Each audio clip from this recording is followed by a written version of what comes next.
Hello guys, आप सबका स्वागत है। और आज हम लोग पीपल एंड एनवायरनमेंट और हायर एजुकेशन के most expected previous year questions को मिला जुला करके देखने वाले हैं और सरल भाषा में उसके एक्सप्लेनेशन की भी बात करेंगे। तो अगर आपको नहीं पता है, आप नहीं जुड़े हैं, तो भाई मैंने ढेरों क्वेश्चंस की सीरीज बना दी है, पीवाईक्यू सॉल्यूशन की सीरीज बना दी है, जिसमें अलग अलग सेक्शन के अलग अलग वीडियोस आपको पूरे लाइन से मिलते हैं। एग्जाम देने जा रहे हैं, एक बार सारे वीडियोस देख लेंगे तो आपको बहुत ही सरल भाषा में सारे के सारे क्वेश्चंस, प्रीवियस ईयर क्वेश्चंस का एक्सप्लेनेशन सहित जो है पूरी सीरीज मिल जाएगी। तो जरूर से उसे चेकआउट करें। तो चलिए गाइस, आज आगे बढ़ते हैं और पीपल एंड एनवायरनमेंट और हायर एजुकेशन, जिसका सिलेबस बहुत वास्ट है, समझ में नहीं आता क्वेश्चंस कहां से बनेंगे, उनके कुछ इंपॉर्टेंट टॉपिक्स के प्रीवियस ईयर क्वेश्चंस को समझते हैं कि किस पैटर्न पे वो आधारित होते हैं।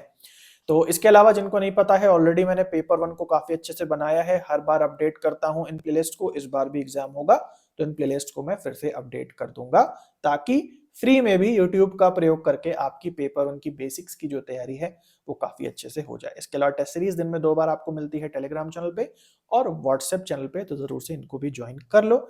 इसके अलावा हमारे जो प्ले स्टोर पे ऐप है उस पर पेड कोर्सेस मिलते हैं और पेड टेस्ट सीरीज भी आपको लगाने को मिलती है, जिसके बारे में हम वीडियो के एंड में बात करेंगे। तो चलिए गाइस, आगे बढ़ते हैं और इस वीडियो को स्टार्ट। सो गाइस, ये क्वेश्चन काफी इंपॉर्टेंट है अगस्त 2024 से, और हायर एजुकेशन में जो नेशनल एजुकेशन पॉलिसी है, आप सबको पता है बहुत सारे क्वेश्चंस बनते हैं। तो ये क्वेश्चन देखते हैं।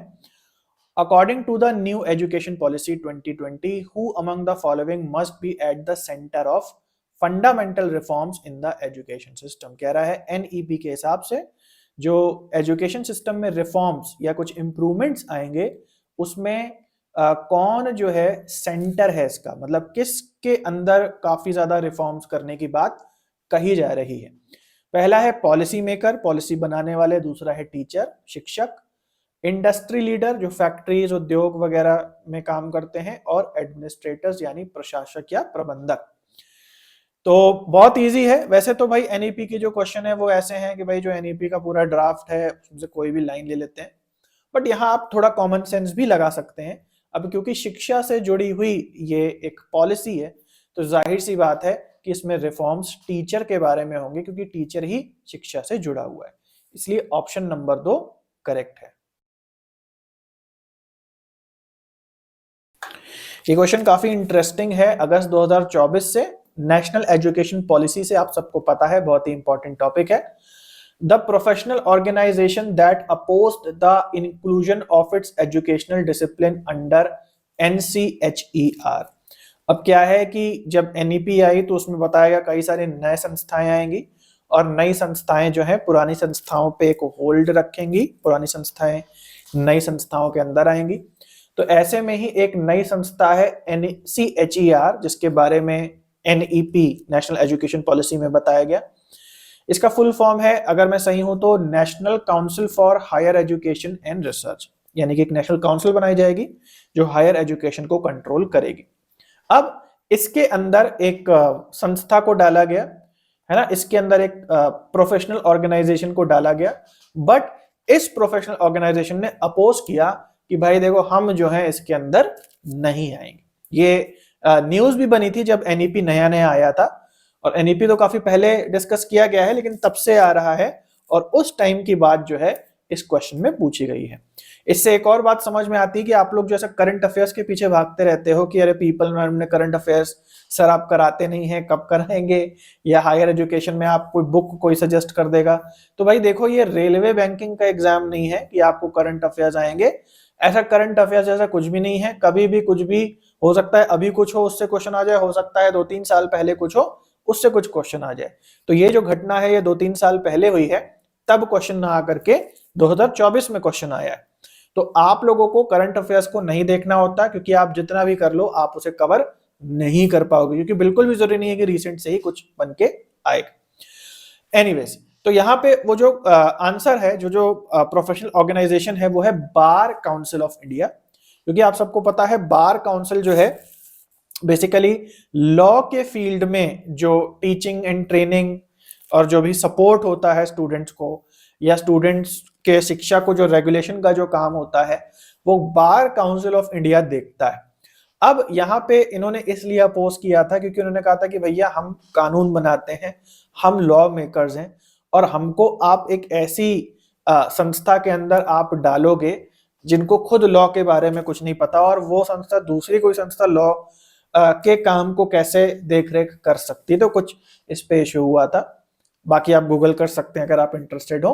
बट आंसर जो है हमारा ऑप्शन नंबर 4 है, बार काउंसिल ऑफ इंडिया। ये क्वेश्चन देख लेते हैं, सितंबर 2024 से हायर एजुकेशन से क्वेश्चन है। यहां ये क्वेश्चन है नाक के बारे में, देखते हैं क्या मतलब है इसका। Which of the following is included among the core values promoted by NAAC? NAAC का फुल फॉर्म है national assessment and accreditation council among the institute of higher education. कह रहा है ये जो नाक संस्था है जो कि दूसरे एजुकेशनल इंस्टीट्यूट्स का असेसमेंट करती है, एक्रेडिटेशन करती है, सरल शब्दों में दूसरे इंस्टीट्यूट्स को रैंक देती है उनके पढ़ाई और इंफ्रास्ट्रक्चर के आधार पे। तो कह रहा है कि ये जो 4 ऑप्शन दिए हैं इसमें से कौन सी कोर वैल्यू है नाक की, क्या मूल्य ये फॉलो करती। सबसे पहला, framing national education protocols, national education के जो नियम है, प्रोटोकॉल है, उन्हें बनाना, तैयार करना। दूसरा, प्रमोटिंग रिलीजियस एजुकेशन, धार्मिक एजुकेशन को बढ़ावा देना। तीसरा, टोटल प्राइवेटाइजेशन ऑफ एजुकेशन, तो एजुकेशन को प्राइवेट कर देना। कुछ ऑप्शंस आपको समझ में आ रहा होगा कि यार ये तो बिल्कुल भी नहीं है ना, तो दूसरा तीसरा मुझे अपनी समझ से लग रहा है कि ये तो बिल्कुल भी नहीं। फिर fostering global competencies among student and teachers, कह रहा है कि जो स्टूडेंट हैं और जो टीचर हैं उनमें ग्लोबल कॉम्पिटेंसी हो, ग्लोबल लेवल की स्किल हो, स्टूडेंट पिछड़ा हुआ ना फील करे, पूरे दुनिया के बीच में हमारा जो इंडिया का स्टूडेंट है वो सबसे compete कर पाए, और टीचर भी जो है एकदम ग्लोबल लेवल का हो। क्या इसमें से मेन वैल्यू है जिसके लिए नाक इंस्टीट्यूट्स में जाता है? उनके infrastructure, teacher, faculty, library, facility और पढ़ाई के आधार पे उनको रैंक देता है। तो यहाँ पे जो सबसे अच्छा आंसर है वो 4th ही है, जिसमें सारी बातें आ जा रही हैं कि भाई एजुकेशन को इम्प्रूवमेंट करने के लिए संस्थाएं बनी है। तो एजुकेशन के इम्प्रूवमेंट का मतलब है कि ग्लोबल कॉम्पिटेंसी, ग्लोबल दक्षता हमारे स्टूडेंट्स और टीचर में आ जाए, इसलिए ऑप्शन नंबर 4 सही है। सो गाइस, ये वीडियो ध्यान से देखिए, अगस्त 2024 का पीपल एंड एनवायरनमेंट का एक क्वेश्चन है, और ये टॉपिक काफी ज्यादा जो है न्यूट्रिएंट का है, वाटर पोल्यूशन में काफी ज्यादा रिपीट होता है। यहाँ कह रहा है which of the following represents the nutrient contents of a water body at a different level. तो आप सबको पता है वाटर बॉडी में कम न्यूट्रिएंट हो सकते हैं, ज्यादा हो सकते हैं, जिससे कि उसके क्वालिटी जो है उस पर काफी प्रभाव पड़ता है। तो कौन कौन से टर्म्स हैं जो यूज किए जाते हैं उसके लिए, उस पर क्वेश्चन है। फोटोट्रॉफिक कह सकते हैं, यूट्रॉफिक कह सकते हैं, मेजोट्रॉफिक कह सकते हैं, केमोट्रॉफिक कह सकते हैं, और ओलिगोट्रॉफिक कह सकते हैं। तो कौन कौन से नाम हैं जो मैंने आप लोगों को पढ़ाए हैं। तो यहाँ पे समझ लो 2 प्रकार के हमारे वाटर बॉडीज होती है न्यूट्रिएंट के आधार पे। यदि न्यूट्रिएंट्स कम है तो हम बोलेंगे ओलिगोट्रॉफिक वाटर बॉडी है, यदि न्यूट्रिएंट्स बहुत ज्यादा है तो हम कहेंगे यूट्रॉफिक वाटर बॉडी है, और जो न्यूट्रिएंट्स हैं वो ना ज्यादा है ना कम है, मॉडरेट लेवल पे हैं, तो हम कहते हैं मेसोट्रॉफिक वाटर बॉडी है। तो ये 3 टर्म्स होते हैं। इसका मतलब बी, सी और ई सही है, यानी कि 4th ऑप्शन करेक्ट है। ये क्वेश्चन ध्यान से देखिए, अगस्त 2024 का क्वेश्चन है पीपल एंड एनवायरनमेंट से, और ये क्वेश्चन है ओजोन के बारे में। ओजोन एक बहुत ही इंपॉर्टेंट टॉपिक है, तो देखते हैं क्या ये क्वेश्चन कह रहा है। यहां कह रहा है which of the following are true about tropospheric और ग्राउंड लेवल ओजोन। तो यहां कह रहा है कि जो ट्रोपोस्फेरिक या जो ग्राउंड लेवल ओजोन होती है उसके बारे में कौन कौन से पॉइंट्स जो है वो सही हैं। तो हमने जैसा पढ़ा है 2 प्रकार की ओजोन होती है, ग्राउंड लेवल होती है और ऊपर जो स्ट्राटोस्फेयर में होती है। तो ग्राउंड लेवल की ओजोन बैड होती है क्योंकि एक पोल्यूटेंट है, जबकि जो सबसे ऊपर ओजोन है स्ट्राटोस्फेयर में वो गुड ओजोन है। तो देखते हैं क्या कह रहा है क्वेश्चन। कह रहा है it is called as a good ozone. तो जैसे मैंने बोला जो भी ग्राउंड लेवल पे ओजोन है वो बैड है, वो गुड नहीं है। तो ये पॉइंट हमारा सीधा सीधा गलत हो गया। इसी के आधार पे हम देखें तो हमारे लिए आसान हो जाएगा, जहां भी ए पॉइंट है उसको हम काट देंगे। उसके बाद देखते हैं, नीचे से स्टार्ट करते हैं। इट इज अ की कंपोनेंट ऑफ फोटोकेमिकल स्मॉग। कह रहा है कि जो स्मॉग होता है उसमें ये उत्पन्न होती है या उसमें होती है, तो बिल्कुल सही बात है। ग्राउंड लेवल वाली ओजोन कहां बनती है? स्मॉग में बनती। It is a green house gas. Green house gas वो होती हैं जो गर्मी पैदा करती हैं या गर्मी को अवशोषित करती हैं, सोखती हैं, एनवायरमेंट में एब्जॉर्ब करती हैं। तो ये भी बात सही है कि ओजोन जो है वो गर्मी बढ़ाती है। It is formed due to action of sunlight on oxides of nitrogen.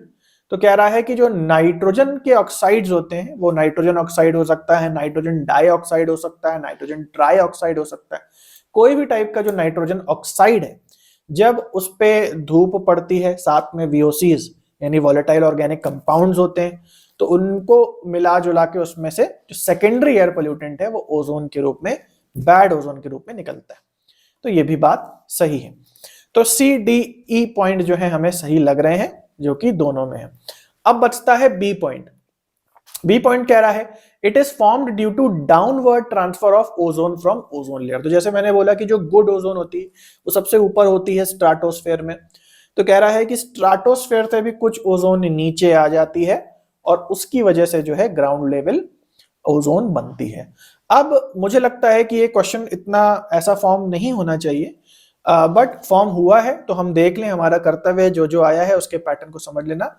देखो ये वन ऑफ द रीजंस है कि हाँ, जब ऊपर जो ओजोन है किन्हीं कारणों से, किन्हीं पोल्यूटेंट से क्या होता है कि वो अलग अलग हो जाती है, तो ओजोन जो जमी हुई होती है वो अलग अलग हो जाती है और कुछ ओजोन नीचे आ जाती है, लेकिन इसका परसेंटेज बहुत कम है और ये कोई मेजर कारण नहीं है ग्राउंड लेवल ओजोन बनने का। बट ऐसा होता है क्योंकि ये सच है, इसीलिए हमने बी को भी यहां लिया है। और जैसे मैं कहता हूं कि जो लेसन आप पढ़ते हो, जो लेक्चर पढ़ते हो, वो तो आपकी लर्निंग है, लेकिन जो प्रीवियस ईयर क्वेश्चंस लगाते हो एक अलग प्रकार की लर्निंग होती है। तो प्रीवियस ईयर क्वेश्चंस को हिसाब से मत लगाओ कि हम प्रैक्टिस कर रहे हैं, इस हिसाब से भी लगाओ कि हम पढ़ाई कर रहे हैं। तो ये छोटे छोटे जो नुआंसेस है वो आपको समझ में आने लगते हैं। तो ये बात आपके दिमाग में आ गई कि इसको भी आपको ट्रू मानना है। ये बहुत मेजर कारण नहीं है ग्राउंड लेवल ओजोन बनने का, बट है 0.1%। तो यहां पे पहला ऑप्शन सही हो जाएगा। ये क्वेश्चन ध्यान से देखिए, काफी अच्छा क्वेश्चन है और ये क्या सितंबर 2024 का है, पीपल एनवायरनमेंट का क्वेश्चन। और ये क्वेश्चन कह रहा है which one of the following is not an air pollutant. इनमें से कौन सा एयर पोल्यूटेंट नहीं है? यहां पे लिखा है NO यानी nitrogen oxide, NO nitrogen oxide, NO2, अब O दो बार है तो नाइट्रोजन डाइऑक्साइड, NOx, X का मतलब है कोई भी वेरिएबल हो सकता है, 1 2 3 कुछ भी, तो इसको हम कहते हैं नाइट्रोजन के ऑक्साइड्स, प्लूरल बोल देते हैं, ऑक्साइड का प्लूरल कर दिया तो नाइट्रोजन ऑक्साइड्स। और N2O यानी नाइट्रस ऑक्साइड, ठीक है। तो NO2 लिखा है तो नाइट्रोजन डाइऑक्साइड, और N2O का मतलब होता है, N2O में N के दो मॉलिक्यूल, O का 1 यहाँ पे उल्टा है, यहाँ पे N का 1, ठीक है। तो ये हो गया हमारा N2O यानी नाइट्रस ऑक्साइड। इसमें से कौन सा एयर पोल्यूटेंट नहीं है? एयर पोल्यूटेंट का क्या मतलब होता है कि वो गैस जो हमारे अंदर जाए और एक रेस्पिरेटरी इश्यू जो है उसमें कंट्रीब्यूट करे, ठीक है। तो यहाँ पे सही जवाब है 4, नाइट्रस ऑक्साइड। नाइट्रस ऑक्साइड जो है वो एक ग्रीन हाउस गैस है, गर्मी पैदा करती है। गर्मी पैदा करना पोल्यूटेंट में नहीं आता, जबकि पोल्यूटेंट वो होता है जिसको हम इनहेल करते हैं, हमारी तबीयत खराब हो जाती है। तो जो भी ग्लोबल वार्मिंग करने वाली गैसेस हैं, जैसे CO2 है, तो CO2 को भी हम अंदर लेंगे तो ऐसा नहीं कि हमारी तबीयत खराब हो जाएगी। रोजमर्रा में हम, आपको पता ही है, ऑक्सीजन लेते हैं, CO2 छोड़ते हैं, वैसे ही N2O भी है ना। तो ये यहाँ पे एक एयर पोल्यूटेंट नहीं है, ये ग्रीन हाउस गैस है। बाकी सारी की सारी जो भी हैं वो स्मॉग में होती हैं और उससे श्वसन संबंधी रेस्पिरेटरी इश्यूज होते हैं। तो सही जवाब है ऑप्शन नंबर 4।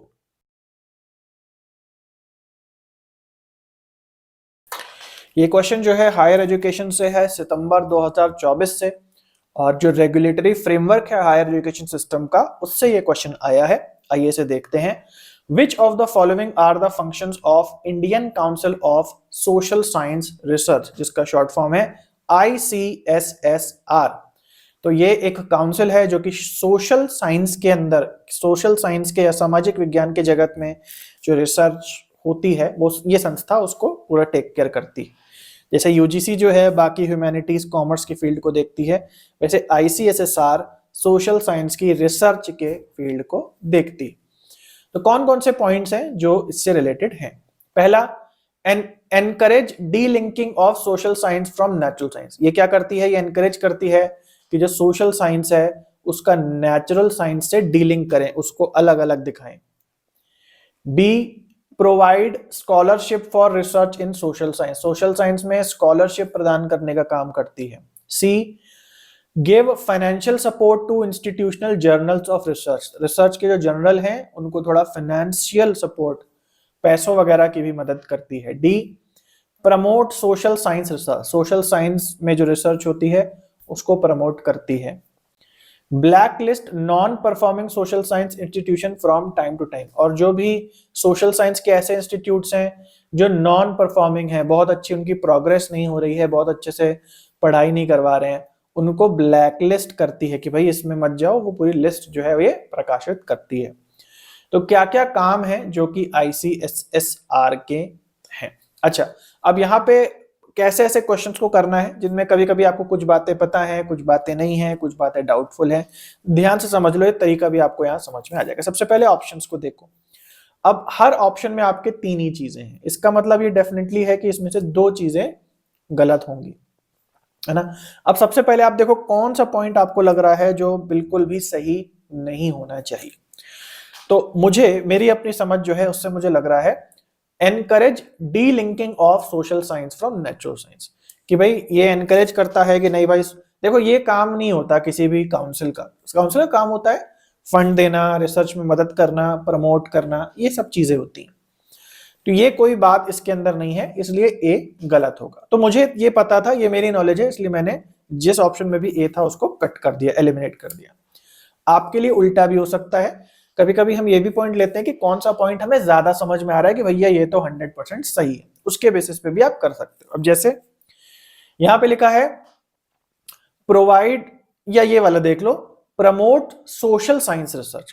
सोशल साइंस के क्षेत्र में जो रिसर्च होती है उसे प्रमोशन देता है, तो बात सही है। सोशल साइंस रिसर्च की काउंसिल किस लिए होगी? इस रिसर्च को प्रमोट करने के लिए। तो इसका मतलब क्या है? डी तो हमको लग रहा है कि ये पक्का ही होगा, तो इसका मतलब कि डी जो है वो होना ही चाहिए। अब आप देख सकते हो तीनों में डी है, डी, डी और डी। कोई फायदा हमें खास नहीं हुआ, है ना। अब दूसरा देखते हैं, दूसरे पे हम दाव लगाते हैं। Provide scholarship for research in social science. Social science में जो स्कॉलरशिप मिलती है रिसर्च के फील्ड में, जैसे यूजीसी आपको जेआरएफ देता है ह्यूमैनिटीज में, वैसे सोशल साइंस की अगर आप रिसर्च करते हैं तो आईसीएसएसआर से भी आपकी फेलोशिप आ सकते हैं। सेम जैसे यूजीसी है वैसे ही काम है। तो ये भी जो है लग रहा है कि भाई होगा। अब इसी से आप देखेंगे अगर बी पॉइंट को आप सही मानते हैं तो तीसरा और चौथा कट जाएगा। अब एक बार देख लेते हैं क्या क्या पॉइंट निकल करके आ रहे हैं, क्योंकि जरूरी नहीं कि हमारा हमेशा ऐसे ही जो है तुरंत आंसर निकल आए। सारे पॉइंट्स को देखेंगे। बी हो गया, डी हमको पता है। अब सी देख लेते हैं। Gives financial support to institutional journal of research. तो रिसर्च के जो जनरल है उनको भी ये फाइनेंशियल सपोर्ट देता है।